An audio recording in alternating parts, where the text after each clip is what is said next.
अगर तुम लोग भी क्लास 10th में हो और तुम्हें अपने मैथ्स के चैप्टर 1 के थोड़े से इंपॉर्टेंट क्वेश्चन चाहिए जो कि तुम्हारे पेपर में डेफिनेटली आने वाले हैं और एलसीएम एसएफ वाले क्वेश्चन तुम्हें वर्ड प्रॉब्लम समझ नहीं आती है कि इसमें क्या करना है, तो आज की वीडियो तुम्हारे लिए है। आज की वीडियो में मैं तुम्हें 2-3 ऐसे गारंटीड क्वेश्चन बताने वाला हूं जिनमें से एटलीस्ट 2 तो तुम्हारे पेपर में आएंगे ही आएंगे, ये मेरे से लिख कर। मैं तुम्हें कुछ ऐसे क्वेश्चन को सॉल्व करने की ट्रिक बताने वाला हूँ जो कि बहुत ज़्यादा हार्ड पड़ते हैं और पेपर में तुम उनमें गलती कर आते हो, तो बिना किसी देरी के स्टार्ट करते हैं। देखो, ये वाली चीज़ तो मुझे कहने की जरूरत नहीं है कि जो अपनी एक्सरसाइज सेकंड वाली है यानी कि 1.2 जिसमें रेशनल वाले क्वेश्चन होते हैं प्रूव करने वाले, उसमें तो डेफिनेटली तुम्हें सारे ही करने हैं क्योंकि इनमें से कोई भी उठा के आ जाता है। पर जो ऑब्वियसली में पता ही है, ये तो लाइक हर किसी को पता है, जो सबसे कॉमन होता है √3 वाला या √2 या √5 वाला, यानी कि जो ऑड नंबर में रूट में रिलेशन होते हैं ये वाले।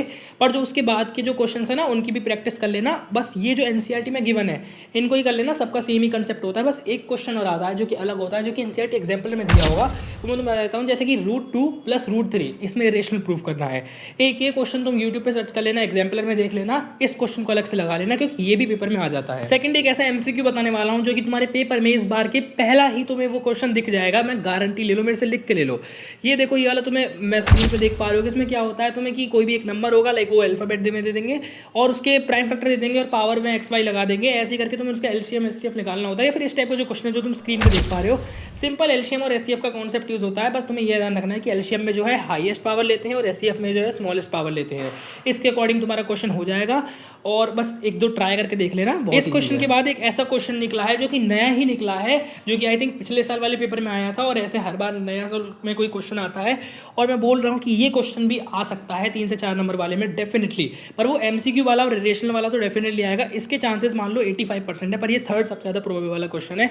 और अगर ये पेपर में तुम बिना करे गए तो तुम पे होगा ही नहीं, क्योंकि ये kind of competency based question है। इसमें क्या होता है, बेसिकली तुम्हें 2 नंबर देंगे, लाइक वो 2 नंबर एक्स और वाई के फॉर्म में देंगे, तुम्हें पता नहीं होगा, उसका तुम्हें एचसीएफ दे देंगे और उसका सम दे देंगे और तुम्हें पॉसिबल पेयर्स निकालने होंगे।